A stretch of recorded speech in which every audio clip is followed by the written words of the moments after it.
gitu. Nah, kita ingin menampilkan bahwa lembaga kita ya lembaga yang humanis gitu. Tadi udah tagline-nya kita itu KPU melayani, tetapi kita juga ingin membranding kita itu sebagai lembaga yang humanis. Dunia malam ini kan terpinggirkan yang mereka informasi tentang pemilu. Pencapaian sumber luar biasa buat saya, tiba-tiba 100. padahal belum ngapa-ngapain ya udah 100. Hanya mantau, oh gini masalahnya. Oh aplikasi namanya ini. Lama masuk itu hawanya langsung muda. Karena apa Pak? Karena apa? paling Pen, kok foto nih terus?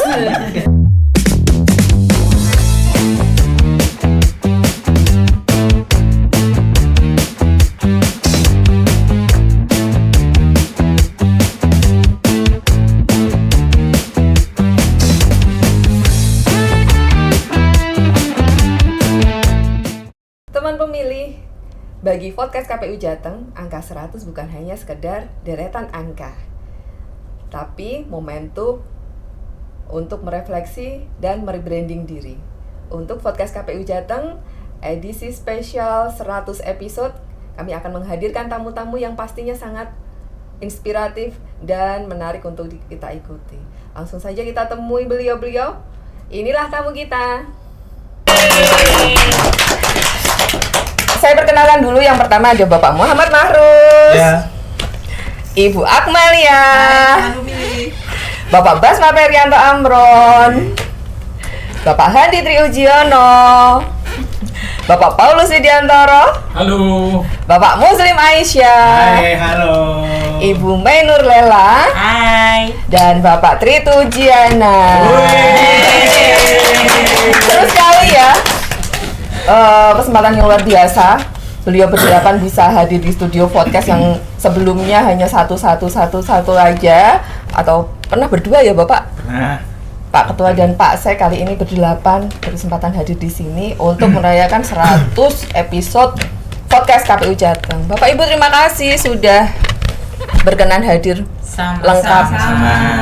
senang sekali. Senang sekali. Iya, agak deg-degan juga karena semuanya bisa hadir lengkap begini. Bukan hal yang luar biasa sih sebenarnya, karena sudah terbiasa hadir lengkap di setiap momen acara, bahkan keseharian juga bisa lengkap. Mungkin di lengkapnya hadir di studio podcast yang sebelumnya hanya satu saja. Kesannya apa sih Bapak Ibu?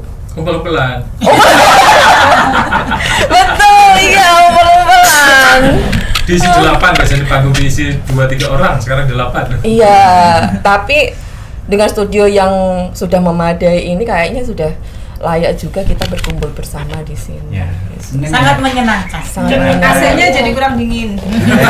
Iya, biasanya dingin banget ya. Biasanya dingin banget. Betul sekali. Dan di momentum 100 episode ini ada yang spesial juga karena sudah cukup jauh podcast KPU Jateng ternyata melangkah membersamai teman pemilih untuk memberikan informasi terkait dengan tahapan pemilu yang selama ini sudah kita lalui.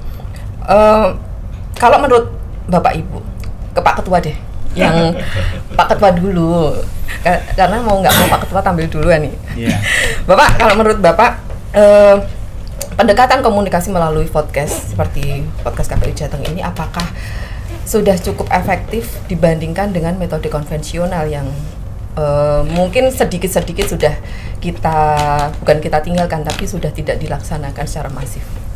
Ya, jadi ini sebuah evolusi atau revolusi katakanlah begitu terkait dengan perubahan dari model manual ke digital.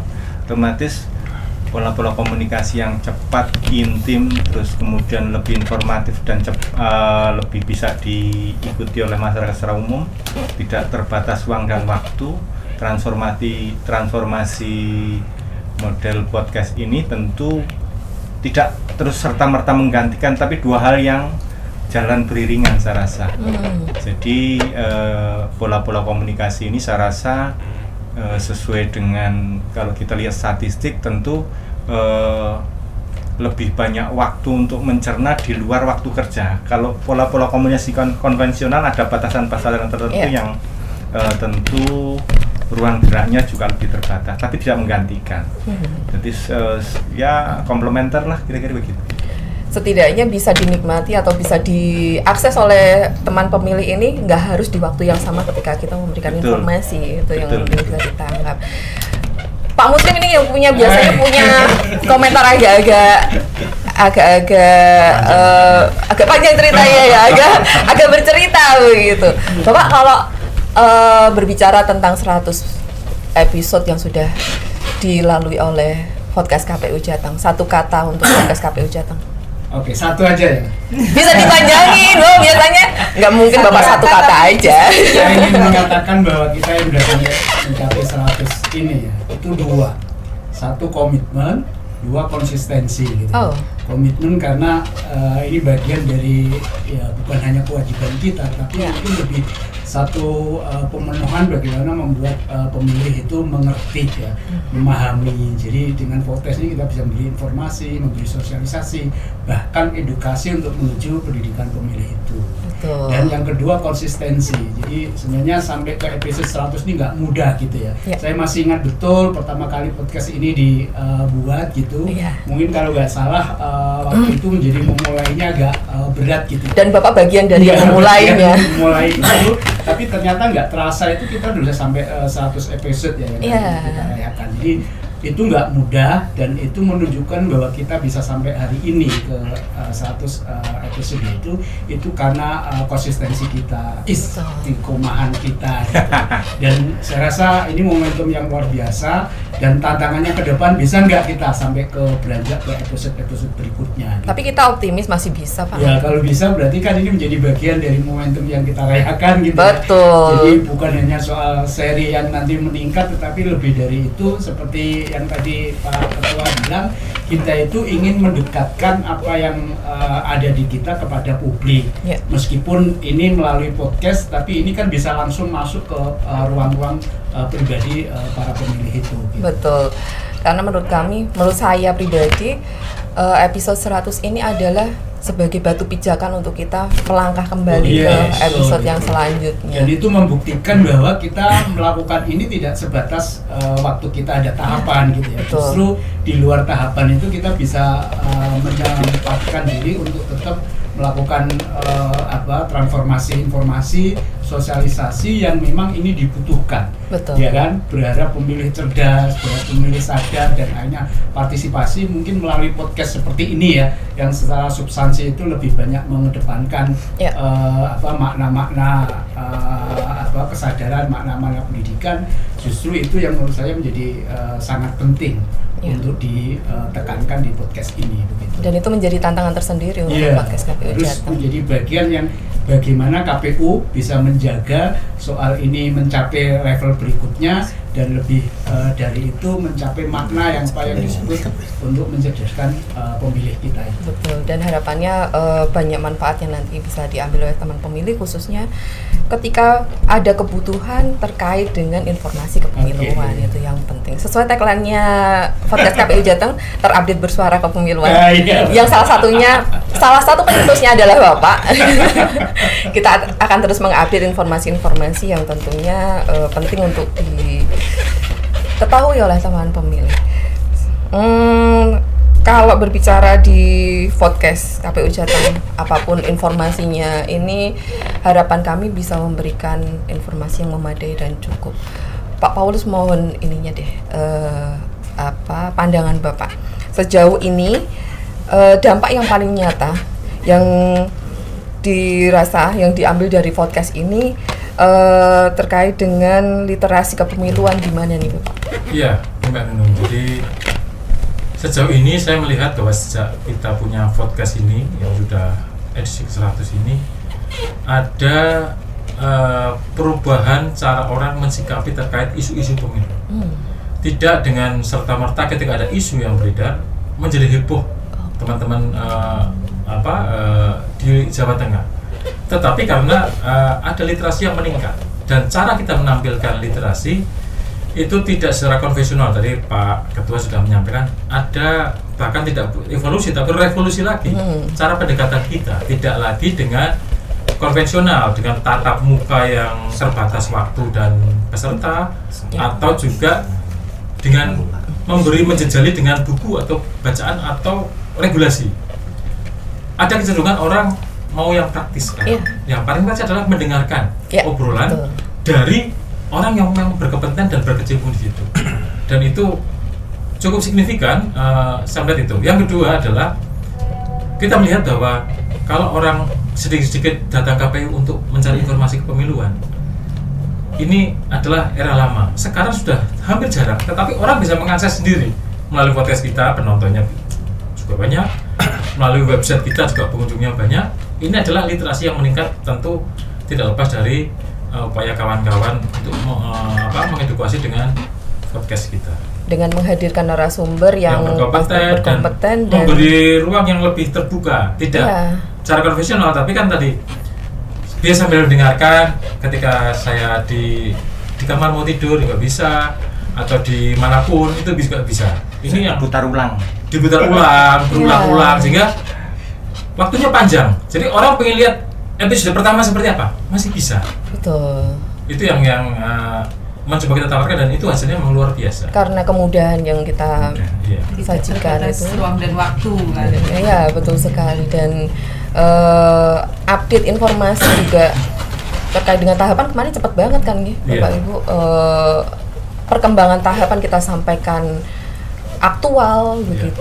Ketika akan berlangsungnya tahapan juga kita sampaikan secara langsung melalui kadin masing-masing, dan berkesempatan semua hadir pada saat itu sesuai dengan tahapannya. Minimal nggak membuat orang banyak bertanya ke Pak Paul, tapi udah menyimak sudah bisa menyimak sendiri. Betul sekali. Jadi kita juga puas karena sudah jarang orang bertanya secara konvensional, tetapi dengan mengakses sendiri informasi yang dia inginkan apa. Ini yang luar biasa. Iya, betul sekali. Dan juga itu bisa tambahan masukan kalau mau daftar penyelenggara pemilu, bisa belajar dari situ juga. Iya. Mau daftar BPK, BPS, KPU kan. Iya, karena sudah kita sampaikan melalui podcast itu informasinya ya Bapak ya. Selanjutnya ini kalau terkait dengan bagaimana teman-teman pemilih ini mensikapi pelaksanaan tahapan, kemudian informasi mungkin juga informasi yang diterima oleh teman-teman juga ada keterbatasan ketika teman pemilih ini kurang tahu terhadap perkembangannya.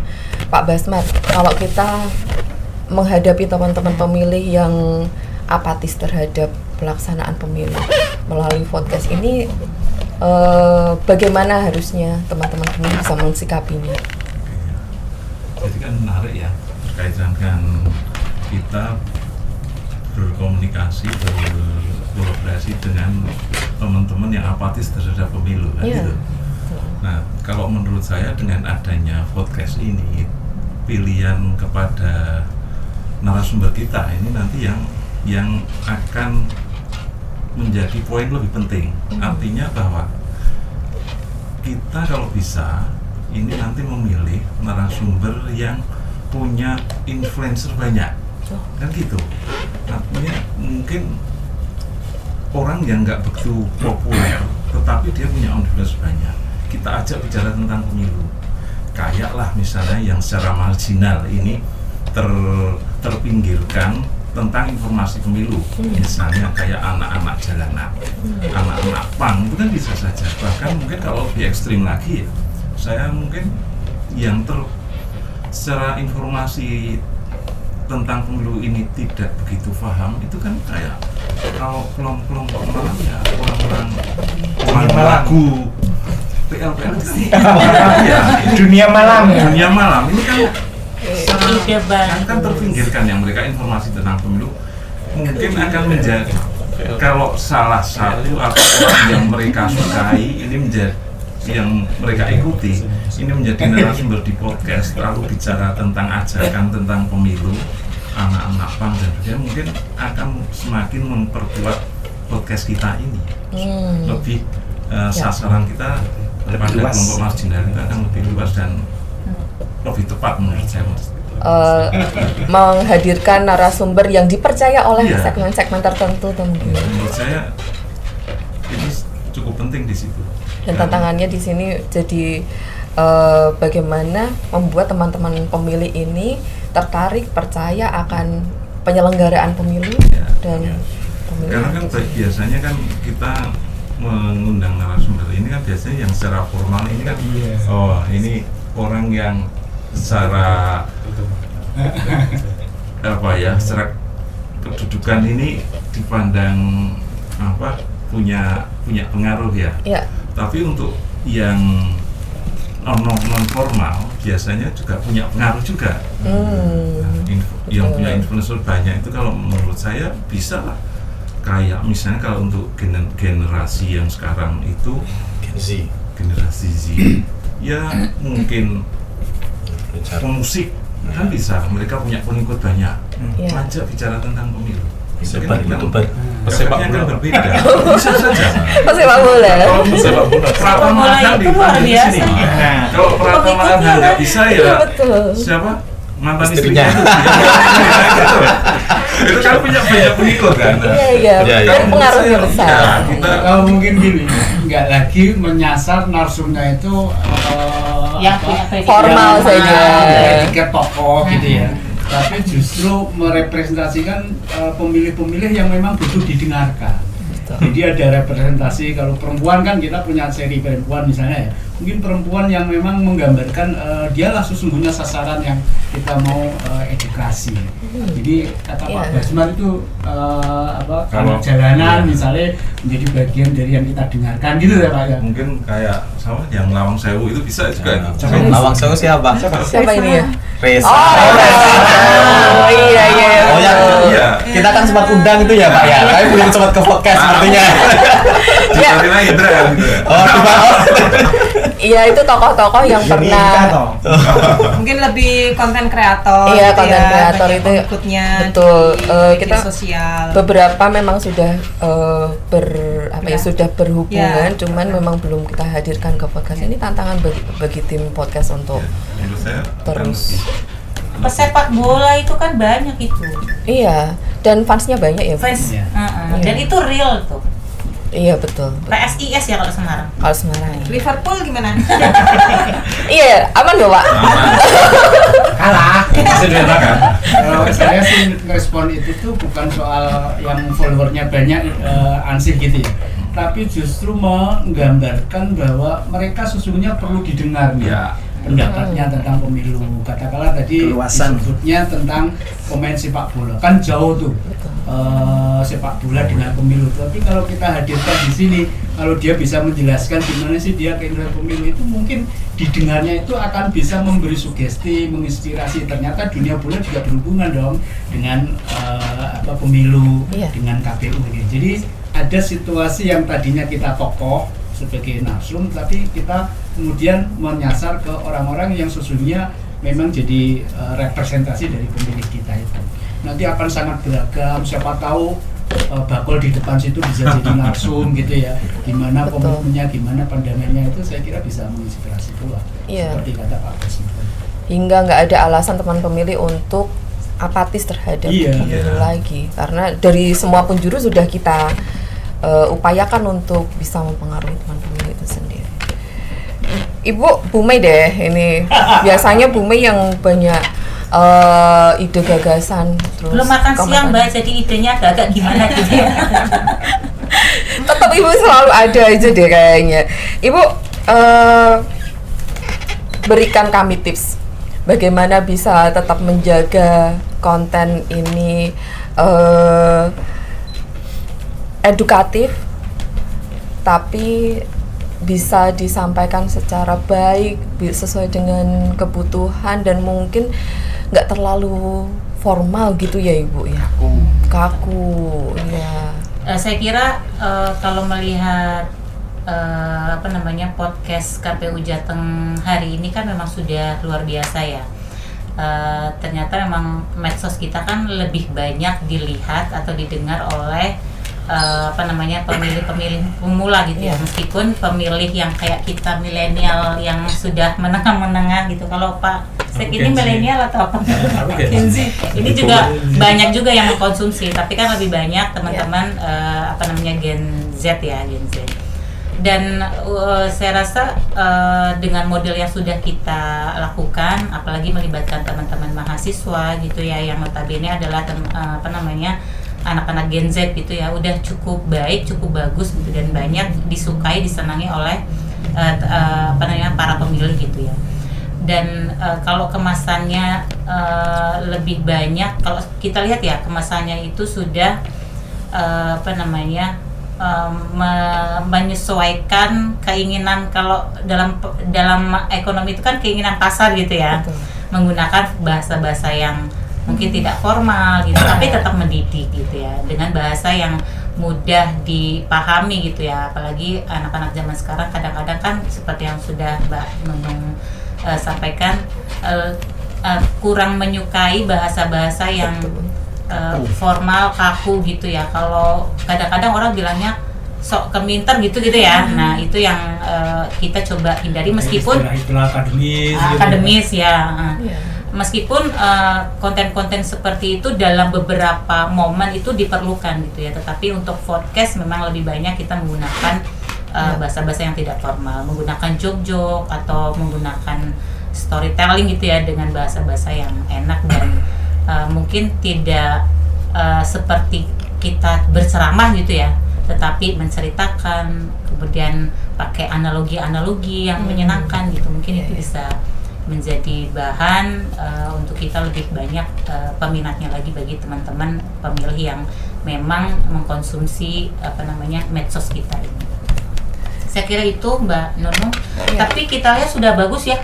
Sudah sampai dengan 100 saya kira juga sudah banyak dikonsumsi oleh orang, dan itu terbukti dengan banyaknya teman-teman yang kemudian merespon, bertanya gitu ya, bahkan melalui japri-japri gitu ya, kalau misalnya memang mereka butuh lebih pengetahuan lebih lagi gitu daripada apa yang sudah kita sampaikan. Karena kebanyakan yang kita sampaikan itu kan pemicu gitu ya, pemicu mereka untuk banyak lebih tahu lagi, meskipun di beberapa episode misalnya podcast yang memang mengupas, misalnya kayak Pak Makrus gitu ya, bicara soal rekap itu kan dia sangat detail gitu. Nah di situasi itu mungkin teman-teman sudah cukup, tetapi di beberapa hal misalnya kayak daily diary. Iya, itu kan kadang-kadang teman-teman pemilih itu ini yang dimaksud ini apa ini, itu kan sebagai pemicu, dan itu mungkin nanti akan diperdalam lagi oleh teman-teman untuk bisa mengartikan, menjelaskan apa-apa yang mungkin masih dasar-dasar atau pembuka-pembuka info-info yang sudah kita sampaikan. Benar banget tadi yang disampaikan Bu Mei, bahwa kita harus bisa menyesuaikan bagaimana kebutuhan teman pemilih, audiens kita, viewer kita, sehingga kita bisa mungkin para penyajinya bisa berlatih lagi ya Bu, bagaimana. Dan tapi kita udah ini kok, kita meskipun kita milenial, kita udah menyerupai Gen Z kok. udah lebih ini ya, adaptasi. Maksud bagian Gen Z mesin. Nggak apa-apa lah, meskipun wajahnya kolonial tapi ilmunya milenial gitu ya. Ya, tapi pemilih milenial sekarang ini juga sudah menyesuaikan teman-teman Gen Z. Jadi memang kita yang harus mengupgrade diri, podcast KPU Jateng harus mengupgrade bagaimana kita bisa menyajikan suatu tontonan atau menyajikan yang lebih asik lagi. Apalagi sekarang di era-era modern yang dimana teknologi semakin canggih kan, pemikiran pemilih milenial ini sudah bergeser, nggak lagi mengikuti periodenya, tapi sudah bergeser mengikuti teman-teman Gen Z gitu. Kalau dilihat responnya teman-teman pemilih setelah lihat podcast kita ya, salah satunya kan kalau kita sempat lihat kemarin tuh mereka mengecek keanggotaan partai politik gitu kan. Betul. Apakah mereka menjadi anggota partai politik, mereka sempat cek, kemudian kan mereka juga sempat datang ke kantor kita kan. Jadi itu kan bentuk salah, kalau kita bisa lihat itu salah satu bentuk apa yang kita sampaikan di podcast sudah direspon mereka, kemudian datang ke kita, memperdalam lagi informasi. Mereka untuk cek. Dan itu efek podcast kita kan. Oh, misalnya soal KTP gitu, mungkin kita nggak dalam konteks ini hanya menjelaskan perlunya KTP di pemilu, tapi sekaligus seperti yang Bu Mei bilang, ketika dia paham, itu mampu menginspirasi bahwa oh ternyata dia belum punya KTP, oh ternyata harus rekam misalnya, mampu mendorong pemilih-pemilih yang tadi disebut Gen Z itu sampai kepada pemikiran itu. Nah itu yang tadi gimana kita menyampaikan pesan itu sesuai dengan bahasa-bahasa yang mereka pahami. Yang tadi disebut ya tadi itu harus mereka itu menyentuh gitu ya, dia paham, dia kemudian bisa terdorong bisa mengikuti. Sehingga efek muncul domino dari apa yang kita sampaikan. Muncul kesadaran bahwa ada hal-hal yang memang harus dilakukan oleh teman-teman pemilih dalam rangka berpartisipasi aktif. Dan itu nggak mudah loh ya, bagaimana kepentingan sepak bola dikaitkan sama KPU, kepentingan Pak Besmar tadi bilang sama Pak PL gitu ya, terkait dengan soal pemilu dan kepentingan-kepentingan yang lain. Paling bandel kan seperti kata Pak Makros, oh ternyata dia mau masuk jadi PNS gitu. Ada satu syarat bahwa dia tidak berpartai sehingga mencari ke KPU. Kalau semuanya begitu mungkin kita lebih mudah gitu.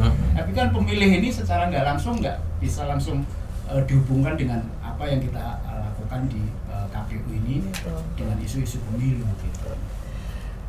Kalau dari Pak Makros ada pesan untuk teman-teman pemilih khususnya di Jawa Tengah nggak Bapak? Supaya teman pemilih ini sadar dan melek tentang demokrasi. Jadi kalau pesan kepada mereka ya masyarakat di Jawa Tengah pemilih, saya coba resumkan saja lah. Tadi udah bicara semua kan. Nanti tinggal Mbak Akmal menyimpulkan, saya resumkan dulu. Tadi kan.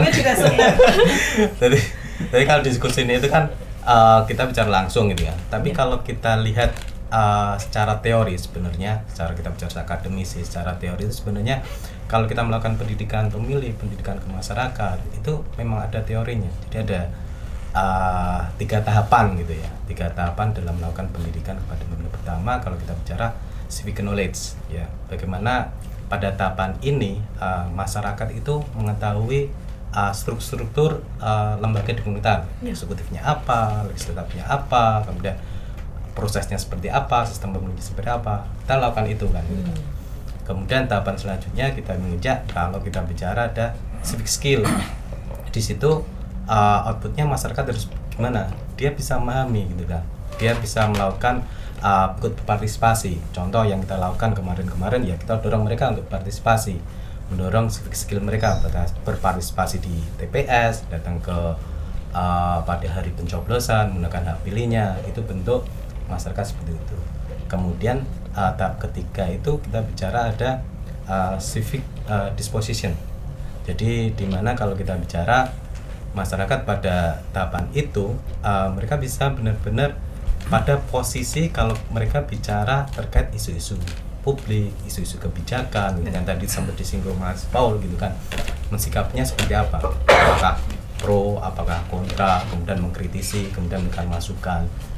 Endingnya kalau bicara seperti itu harapannya terakhirnya adalah kebijaksanaan masyarakat tersebut dalam hal berdemokrasi ini. Kalau kita bicarakan lingkupnya itu ya seperti apa, mereka pada prinsipnya tadi singgung Mas Muslim sedikit, memahami gitu kan, memahami apa yang masyarakat itu lakukan, mereka lakukan, memahami gitu kan. Saya itu milih itu biasa memahami kan gitu kan. Kemudian juga memahami konsekuensinya terhadap yang dia lakukan. Misal mereka mengkritisi, ambil sikap, konsekuensinya seperti apa, mereka memahami itu lah. Itu kembali kalau kita bicara titip pesannya kepada masyarakat di Jawa Tengah, ya jadilah pemilih yang cerdas kan ya. Pemilih cerdas dalam hari ini tidak cuma paham terkait kalau bicara struktur organisasi di pemerintahannya, tidak cuma ikut berpartisipasi, tapi juga tidak cuma ikut mengambil posisi dalam hal kebijakan, tapi benar-benar memahami secara bijaksana terkait langkah-langkah yang dia lakukan dalam hal demokrasi di Indonesia ini, khususnya di Jawa Tengah. Gitu sih Mbak Nung pesannya gitu. 3 SKS. Habis UTS. Tapi ini hal-hal penting banget. Penting untuk kita podcast KPU Jateng, juga penting untuk teman pemilih ya Pak.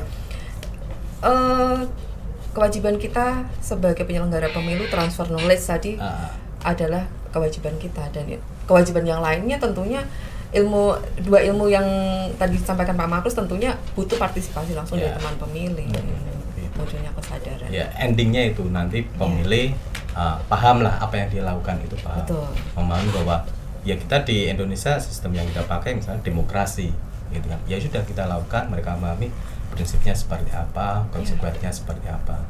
Gitu. Betul sih. Sekali. Dan ini penting keberadaan Bapak Ibu untuk perkembangan podcast. Jadi sebenarnya podcast KPU Jateng ini kan kerja bersama dari Bapak Ibu yang kami realisasikan, kami sajikan sedemikian rupa sehingga bisa sampai kepada teman pemilih. Izin saya ke Pak Sekretaris. Siap.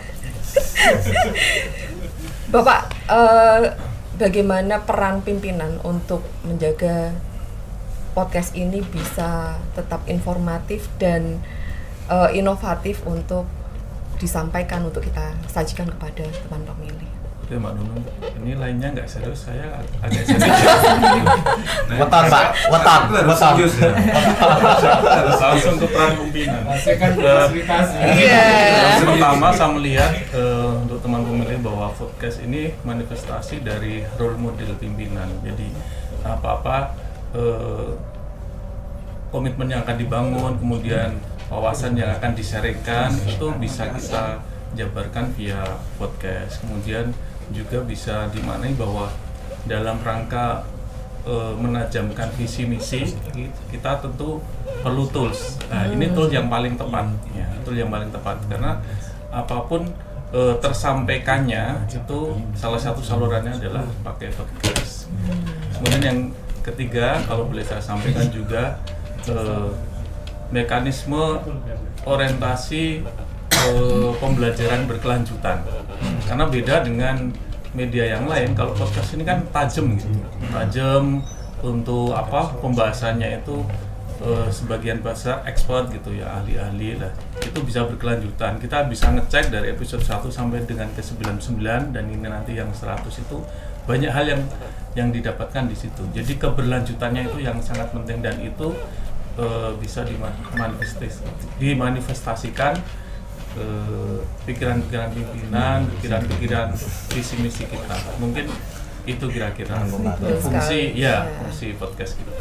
Dan harapannya fungsi komunikasi yang kita bangun kepada teman pemilih ini juga bisa, tadi yang disampaikan Bapak, berkelanjutan itu bisa terbangun dengan harus, dan ada respon baik dari teman pemilih. Ya, Pak. Betul sekali. Karena emang podcast nonsen kalau tidak ada respon. Itu jadi kita sangat mengharapkan tanggapan respon dari teman-teman terutama Gen Z ya, karena kita merasa ini nggak ada yang Gen Z lagi. Saya masih ikut Pak. Saya juga. Kebelakang sekali. Betul sekali yang disampaikan Pak Sekretaris tadi. Gen Z yang sudah berubah.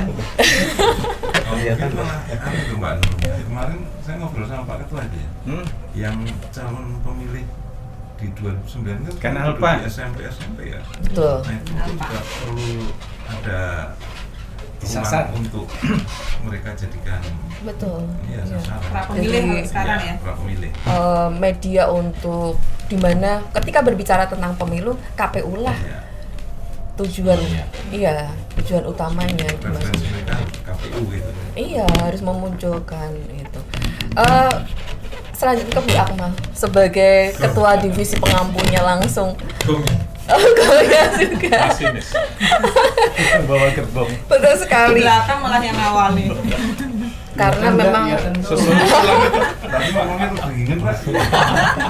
Sambil nahan. Ibu ke depan sebenarnya podcast yang sudah 100 episode ini mau diarahkan kemana? Ya, mau dibawa kemana? Musik.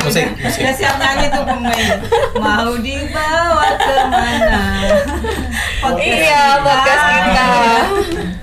Ya, baik Mbak Nunung. Tadi sudah banyak sebenarnya ya disampaikan oleh teman-teman. Bahkan tadi udah diresum sama Pak Makrus. Saya yang resum terakhir.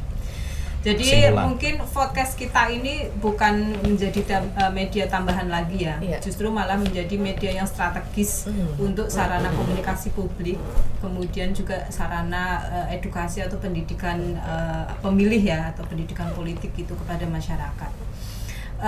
karena podcast kita tadi udah disampaikan banyak juga, dikemas itu lebih enak, ringan begitu ya, lebih gampang diterima begitu, bahasanya bukan bahasa yang ini tapi agak lebih Tidak membumi high. Gitu ya, Tidak high ya, tidak high class, lebih membumi bahasa keseharian. Bahasa keseharian, dan itu lebih bisa diterima semua kalangan. Nggak bikin Karena kesemutan. ya nggak bikin kesemutan ya. Bisa dipahami orang Kebumen, nggak pahami orang Purbalingga, Pantura gitu ya. Dan Jepara juga. Kadang malah kita yang nggak bisa memahami bahasa Jepara ya. Iya, Bahasa betul kita itu. bisa dipahami orang Jepara, Betul, orang betul. nggak tahu di Pantura, nggak tahu di Pelosok kita gunung. pelosok ngapak nih ya. Kita kan apa namanya the king of ngapak ya, yang menguasai KPU itu. Itu yang pertama. Kemudian yang kedua ini juga mungkin sebagai sarana penguatan keterbukaan informasi publik ya Mbak Nunung. Karena sekarang ini kan kita semakin kesini, lembaga kita itu semakin dituntut untuk bagaimana keterbukaan informasi publik itu selalu kita sampaikan kepada masyarakat, selalu kita utamakan kepada masyarakat sebagai lembaga layanan begitu ya. KPU melayani ya, termasuk salah satunya yaitu pelayanan terhadap keterbukaan informasi publik, terhadap informasi yang itu mungkin dibutuhkan atau diminta oleh masyarakat. Nah ini kita menjadi yang terdepan, kanalnya, corongnya itu ya di podcast itu tadi menjadi corong yang utama gitu ya. Kemudian podcast kita itu juga ke depan itu kita berharap tuh semakin lebih inklusif lagi ya. Kalau tadi sudah disinggung banyak, kita segmen pemilih mana sih yang masih belum bisa kita sasar misalnya melalui podcast ini. Nah, ke depan tentu variasi segmen pemilih ini selain pemilih-pemilih yang jadi prioritas nasional tadi ya, kayak pemilih rentan seperti itu juga kita sasar lagi supaya kita itu memberikan edukasinya juga lebih inklusif lagi kalau kita ingin menjadi lembaga yang lebih inklusif ya. Nah, ini juga bisa dimulai dari podcast kita episode 101. Kita sudah mulai karena kita sudah ada seri Women Series ya, disabilitas series juga sudah ada. Jadi sudah lebih menyasar ke inklusif begitulah ya, kita sudah ikhtiarkan. Kemudian podcast kita juga saya rasa bisa menjadi rebrandingnya kita ya, KPU Provinsi Jawa Tengah, bahwa kita itu lembaga yang adaptif dan humanis, kira-kira begitu ya. Kita selalu beradaptasi dengan perubahan zaman. Sekarang eranya era informasi, teknologi informasi begitu, maka kita beradaptasi dengan hal itu. Kemudian pemilih sekarang itu juga bukan eranya kita lagi, misalnya tadi udah disampaikan sudah lebih ke Gen Z, bahkan 2029 pemilu itu udah Gen Alpha ya yang milih ya sekarang para pemilih. Nah ini bagaimana kita beradaptasi juga dengan kebiasaan-kebiasaan mereka mungkin ya, dengan pikiran-pikiran mereka. Kita juga lebih adaptif lagi, dan lembaga kita juga saya rasa lebih humanis lagi. Kalau biasanya suatu lembaga itu dipandang masyarakat itu birokratif sekali begitu ya, lebih agak kaku begitu. Nah kita ingin menampilkan bahwa lembaga kita ya lembaga yang humanis gitu. Tadi udah tagline-nya kita itu KPU melayani, tetapi kita juga ingin membranding kita itu sebagai lembaga yang humanis dengan betul-betul menyapa semua kalangan masyarakat, terutama tadi melalui kanal media podcastnya kita. Dan mungkin yang terakhir itu podcastnya kita juga bisa sebagai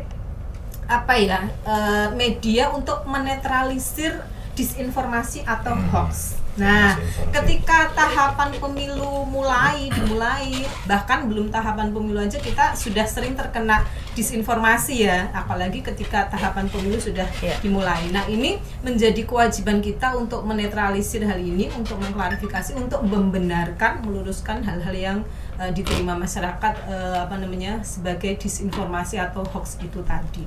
Mungkin begitu Mbak Nunung. Jadi ke depan ya itu tadi arah kita, podcast kita tadi setelah 100 episode ini ya harus lebih harus lebih lagi. Nah, ya lebih bermanfaat, lebih humanis, ya, lebih edukatif juga. Lebih edukatif, lebih adaptif terhadap perkembangan. Mungkin tematik juga. Tematik juga bisa.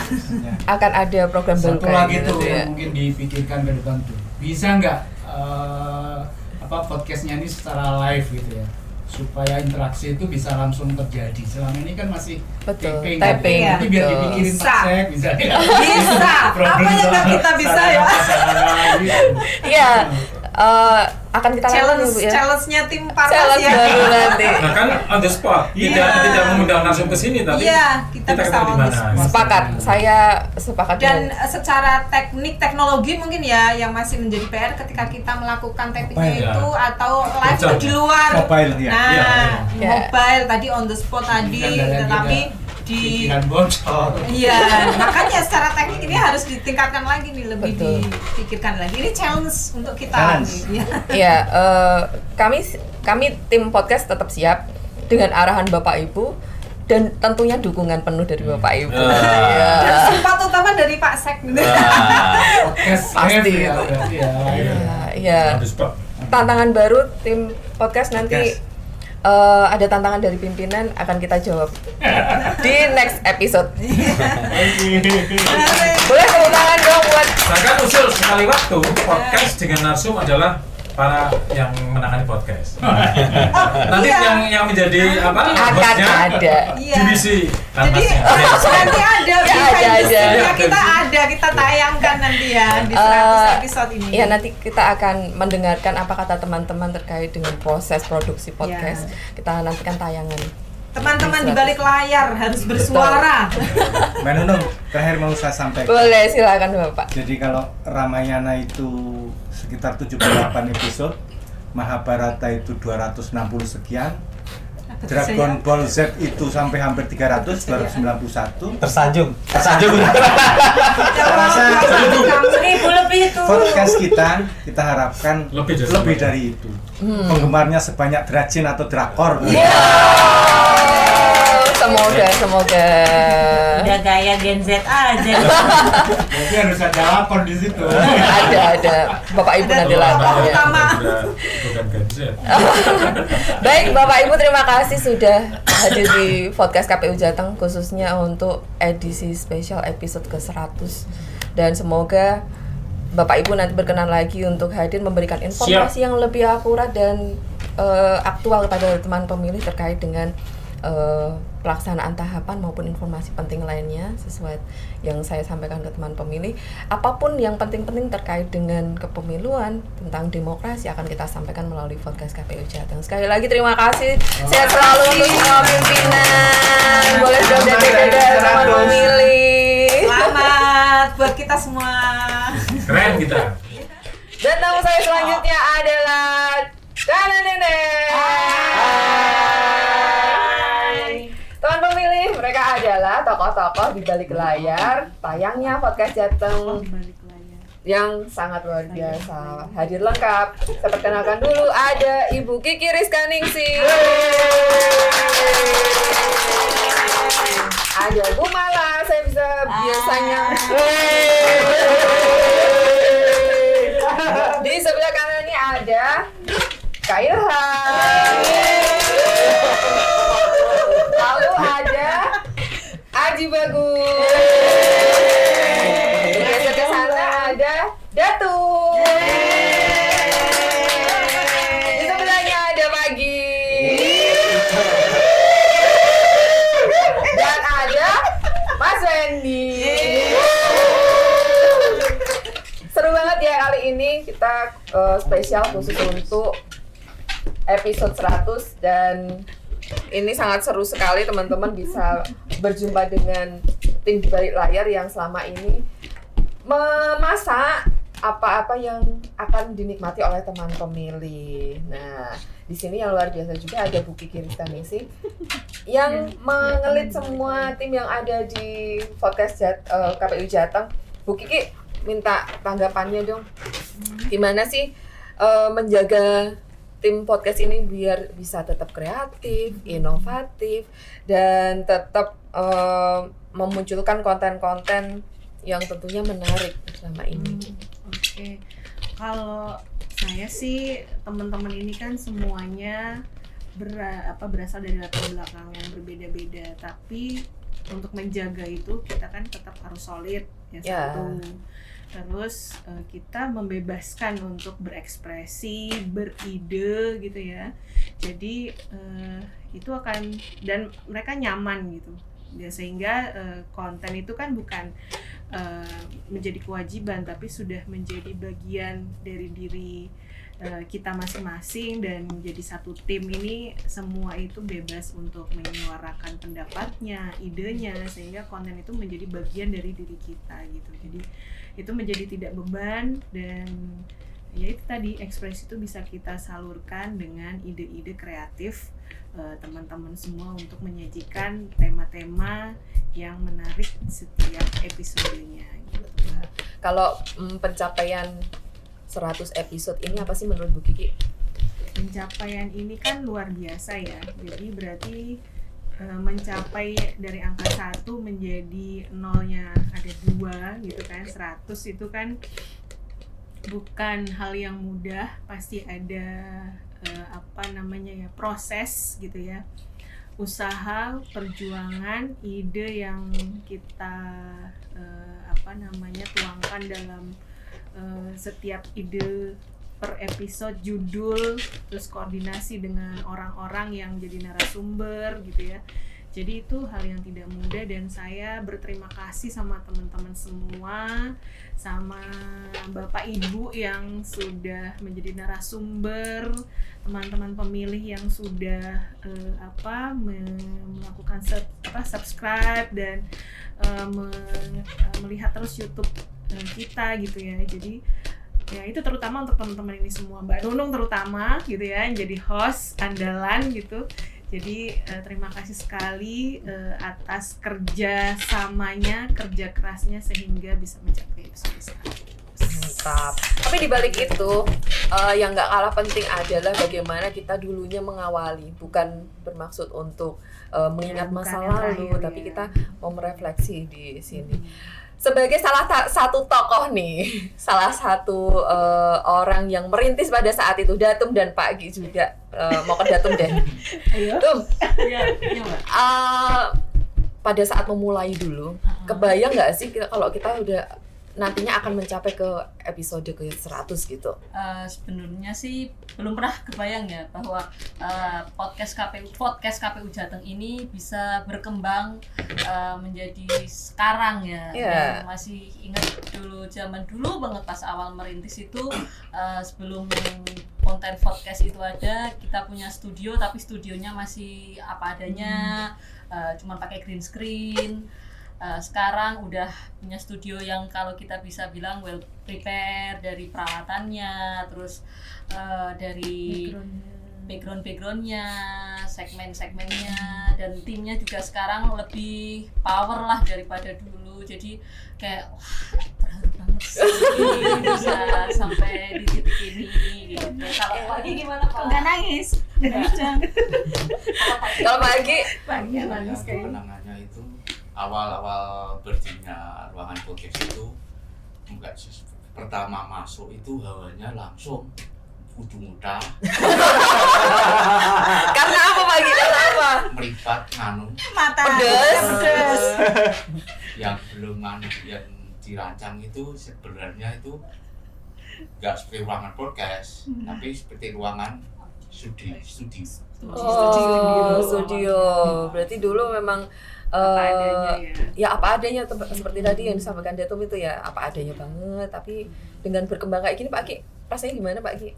Ya alhamdulillah bisa berkembang dari tahun sampai sekarang, sampai 100 episode. 100 episode, dan ini bukan pencapaian 1-2 orang saja, tapi ini pencapaian KPU Provinsi Jawa Tengah, karena apapun yang kita lakukan tanpa dukungan berbagai pihak juga kayaknya masih kurang juga. Di balik tayangnya sampai dengan 100, Mbak Mala, kalau ide tema dari mana asalnya? Kalau tema itu biasanya dari pimpinan dulu ya, biasanya menyesuaikan dengan biasanya hari-hari nasional dulu. Setelah itu mungkin kalau pas waktu tahapannya ya, kita akan ada tahapan-tahapan itu. Tapi kalau hari-hari biasa, hari-hari nasional itu menyesuaikan. Setelah itu baru kita kan ada program-program yang lain nih, kayak program Amazing Kapku, terus yang nantinya juga ada The Woman Series, terus kita lanjutannya dengan Amazing Kapku yang kita datang secara luring, itu dari Bu Kadip semua. Cuman tidak menutup kemungkinan untuk ada juga masukan dari teman-teman, Bu tambah ini, jadi saling melengkapi. Dan pasti ada diskusi-diskusi panas. Kalau dari teman-teman, apa sih diskusi yang paling panas yang pernah dilakukan terkait apa gitu? Apa ya, Mbak? Kalau dari saya sih, karena saya bagian editing ya. Ya panasnya paling Pen, kok foto nih terus? jadi kalau teman-teman itu ya. Siapa itu? Ya ada. Jadi kan karena apa ya? Karena kita ngedit paling. Jadi cuma kejar waktu ya. Kalau suruh moto lagi, wah kayak ini kejar-kejar waktu nih, Bu. Ya, kalau ada ya udah foto ini aja deh, naik lagi gitu. Kok aku bosan lihat ini katanya. Kata host kita nih. Ganti nih yang ini. Berarti itu udah ketahuan. Jadi setiap saya edit itu, setiap saya mau ini harus persetujuan host dulu gitu. Iya kan, kata Bu Kabak juga hostnya udah oke belum? Gitu. Iya, makanya kita kan berjenjang ya. Approval berjenjang. Posisi Kabak nih bawah hostnya. Tapi itu demi apa yang kita sajikan itu terlihat lebih maksimal, lebih baik, dan tentunya nggak ngebosenin buat teman pemilih kan. Pasti dibalik banyaknya produksi sekian episode ini ada hal-hal yang paling membanggakan atau bisa merasa bagaimana teman-teman ini iya ya udah pernah ini nih podcast itu. Di momen-momen apa sih sebenarnya? Datum di momen apa? Kalau aku sih pas momen ketika mungkin pas peluncuran podcast untuk pertama kali yang kita narasumber adalah Pak Agus Melas ya pada saat itu. Itu menurut aku berkesan banget karena pertama kali bertemu dengan beliau secara langsung, terus menjadi operator pada saat itu, kan itu pas perintisan ya, jadi ada deg-degannya juga, takut gimana apalagi kan kalau kita menonton podcastnya KPU RI yang sudah wow itu kayak wah nggak nyangka sih kita juga bisa punya podcast, bisa mengundang tokoh-tokoh yang wow. Nggak hanya tokoh-tokoh lokal, tapi kita bisa menghadirkan tokoh-tokoh nasional ke studio podcast. Nggak lepas juga bagaimana para anggota KPU Republik Indonesia hadir di studio podcast pada saat itu ya, luar biasa ya. Kalau Ilham sebagai tim yang hadirnya paling muda di terbaru ya. Iya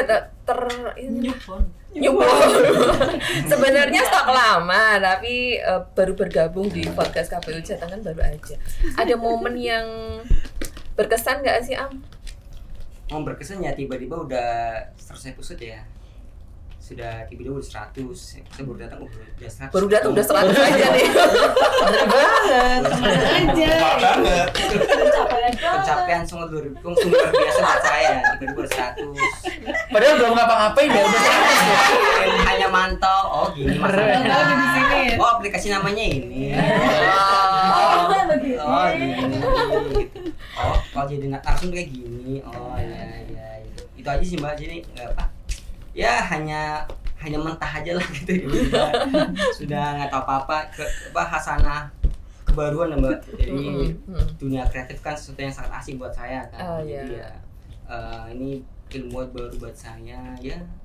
Mencoba untuk menikmati nggak sejauh ini, menikmati nggak bergabung? Alhamdulillah menikmati walaupun dengan segala dinamikanya iya benar, banyak banget ya dinamikanya dinamikanya alhamdulillah saya menikmati sejauh ini dan ya nyaman ya. Teman-temannya baik-baik semua kan? Sangat baik semua, welcome, humble, sangat cubit kan sama Bapak. Ya sangat amat nyaman. Ada intimidasi. Di belakang Bapak. Kalau selama ini Aam tugasnya apa? Tugas saya apa ya?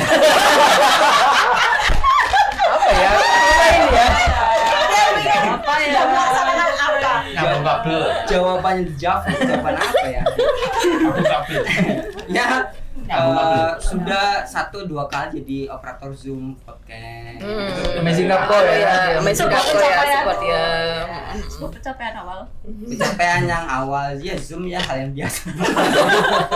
Tapi untuk menyajikan kan dengan tidak lainnya. suasana baru, bukan Zoom rapat tapi Zoom podcast gitu. Betul. Itu sih. Ada satu personil lagi yang pastinya mungkin jarang di layar kaca, tapi ini juga sangat penting. Aji Bagus Wahyudi. Wih. Iya, biar teman-teman juga kenal siapa aja tim kita, nggak hanya hostnya aja yang itu terus gitu kan. Gak maju. Agak maju. Tugasmu apa biasanya Mas di sini, Mas? Tugas saya di sini cuma bantu Pak Ki sama Mas Pendi. Setting gitu ya, setting alat. Kamera, setting ya, Pak Ki. Siap, Mas, siap. Oh, iya. Susah nggak kalau kita persiapan untuk produksi podcast? Awalnya susah, Awalnya cuma susah. karena udah sering jadinya agak sudah biasa lah. Oh, berarti nggak ada kendala, tapi tetap ada sesuatu yang harus dipelajari gitu. Tapi sejauh ini masih asik ya bergabung. Asik pol. Nggak ada ini ya, nggak ada hambatannya lah ya. Hambatannya mungkin dari lantai 1 ke lantai 3 ya Mbak. Kalau ngambil apa-apa gitu jauh, lumayan olahraga sedikit gitu. Ketinggalan kan tadi ini balon ketinggalan yang duluan. Ya apa ini alasan harus bergerak bagaimanapun podcast KPU Jateng tetap harus memberikan yang terbaik untuk teman pemilih, menyajikan yang terbaik.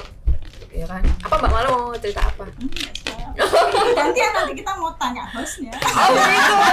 Iya dong, masa kita aja ditanya. Sebentar, saya pengen tanya ke Fendi dulu, nanti setelah itu bolehlah kesempatan sekali-sekali host ditanya gitu ya. Ke Fendi, diceritakan ke teman pemilih hal yang mungkin susah nggak sih ketika melakukan editing, kemudian Fendi kan tugasnya kan merekam, kemudian melakukan editing. Ini hal apa sih yang tricky gitu di tugasnya Fendi? Sebenarnya gini Mbak, kalau di editing kan kalau kita saya sih pengennya untuk menyajikan hal yang baru-baru terus ya, maksudnya dari segi tampilan, dari segi visual, angle-angle dan lain sebagainya gitu. Ya paling tantangannya gimana sih kalau saya sendiri untuk maju memberikan hal yang beda gitu, entah itu dari segi bikin poster ataupun gimana caranya ini teman pemilih bisa tertarik dengan apa yang akan kita informasikan seperti itu. Jadi gimmick tampilannya itu yang perlu dieksplor terus gitu, visualisasinya gitu. Sesuai dengan tadi yang saya sampaikan, ada kesempatan untuk teman-teman bertanya kepada host. Siap. Boleh bertanya. Kalau ada pertanyaan, kalau nggak ada jangan diada-adain. Apa ada tuh kayaknya mau nanya, nggak jadi ya Tum ya? Mungkin gini kan, jadi kita yang ditanyain. Dari sisi host, apa aja sih tantangannya selama Mbak Nunung mengampu podcast KPU Jateng ini sebagai host, terus siapa sih narasumber yang mungkin berkesan gitu, siapa gitu, dan menyebalkan, janganlah, masa menyebalkan. Ada narasumber kayak sebut nama. Pertanyaan pertama dulu deh tadi, apa yang berkesan gitu. Jadi kalau menurut aku sendiri, aku pribadi, podcast KPU Jateng ini adalah tempat di mana saya bisa berkreasi, menuangkan apa yang ada di pikiran. Tapi di sini memang banyak hal-hal yang harus saya pelajari, seperti tadi mengoperasikan alat itu kan nggak ada kemampuan, nggak ada ilmu khusus untuk mengoperasikan itu. Yang bisa saya lakukan adalah mungkin berbicara. Nah, itu menjadi tempat belajar, tempat bermain saya di sini untuk bisa berekspresi.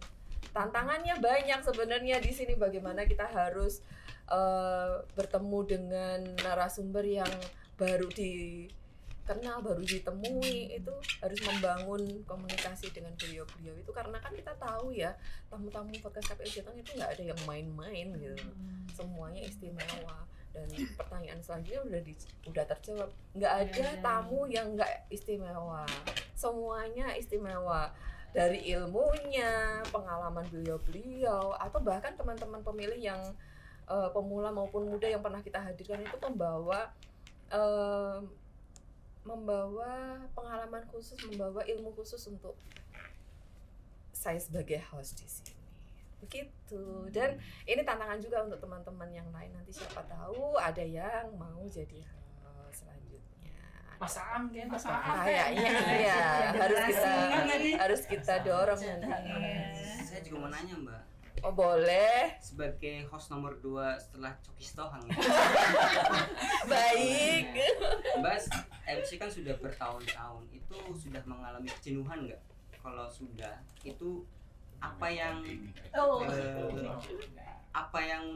untuk mengatasi itu kejenuhan?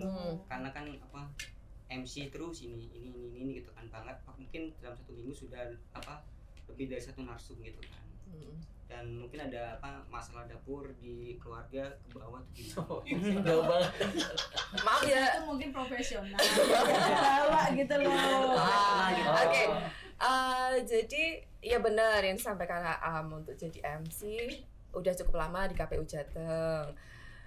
Host juga alhamdulillah dipercaya, bukan dipercaya ya, mungkin kejebak aja kali ya. Tapi habis ini nggak akan menjebak dirimu, tenang aja. Udah cukup lama, pengalamannya juga udah alhamdulillah diberikan kesempatan untuk menimba ilmu, menimba pengalaman di sini. Dan alhamdulillah belum ada kejenuhan. Semoga tidak ada kejenuhan ya. Tapi harapannya nanti akan ada teman-teman yang baru nanti bisa bergantian begitu. Jadi teman pemilih tidak hanya mengenal seorang Nunung sebagai host, tapi juga ada Ilham misalnya sebagai host gitu. Begitu. Dan boleh. Gini, narasumber itu kan, kalau narasumber di KPU Jateng itu kan orang yang benar-benar pinter. Nah, itu gimana caranya Mbak Nunung bisa mengimbangi dari setiap obrolannya? Yang kedua, siapa narasumber yang dirasa Mbak Nunung itu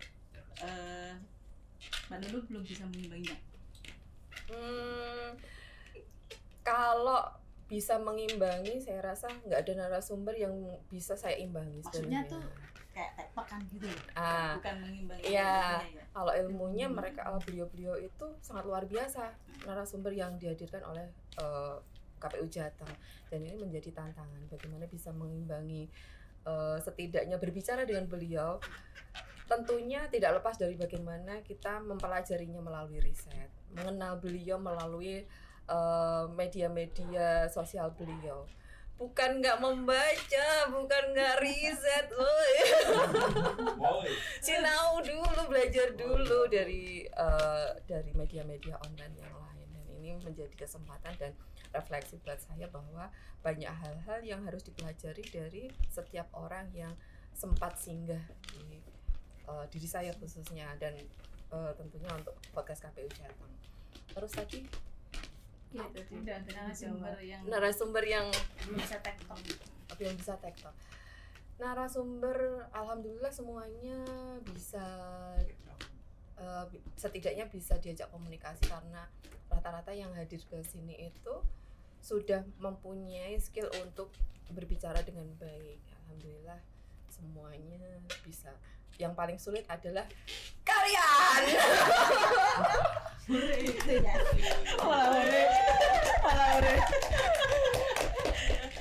Yang paling sulit adalah Anda semua yang tiba-tiba memberikan pertanyaan kepada saya, dan saya rasa sudah cukup. Aku boleh dong. Pertanyaan tambahan ya. Saran ini satu aja ya, sudah terakhir ya Bu Gabel. Ya silakan. Aku mau tanya. Sebetulnya caranya gimana sih jadi host yang baik tadi itu kan? Tadi selain kan survei, tapi kan ada dong panutannya itu siapa gitu ya, bisa kita jadi seorang host, kita kan pasti belajar dari, tapi ada nggak sih sosok yang sering dilihat, sering diikuti gitu ya, yang menginfluence ya Bu, yang bikin kita tuh jadi jadinya harus seperti ini, jadi kita berkembang gitu, ada nggak? Pasti ada. Bagaimana Siapa? kita mau berkembang itu tentunya ada siapa yang mau kita contoh. Seperti halnya kalau misalnya kita di agama, para nabi dan rasul itu menjadi panutan kita. Begitu juga bagaimana saya berbicara, juga saya mengikuti para guru, para pendahulu yang sudah mungkin yang lebih senior dari saya. Kalau di lokal juga ada Mas Adi Skobiono, ada Mbak Nessa Gosal itu jadi motivator. Kalau di level nasional yang sering saya lihat Kemal Mohtar, Indi Barens itu kira-kira. Coki Sitohang bagian dari bagaimana beliau membawa, jadi gesturnya itu saya nyoba mencontek itu, kira-kira sudah ya, kira-kira itu saja. Tidak ada pertanyaan lagi dari teman-teman. Ada lagi Mbak? Enggak ada kan. Dan harapannya tim podcast KPU Jateng tetap solid, tetap kompak untuk bisa selalu memberikan informasi yang update terkait dengan pemilu maupun informasi lain yang pasti penting untuk diikuti oleh teman pemilih, dan itu membutuhkan kreativitas, komitmen, dan tentunya semangat dari teman-teman semua, dan arahan dari Bu Kabak serta direktur kita yang sangat luar biasa Ibu. Terima kasih ya teman-teman sudah hadir. Terima kasih semuanya.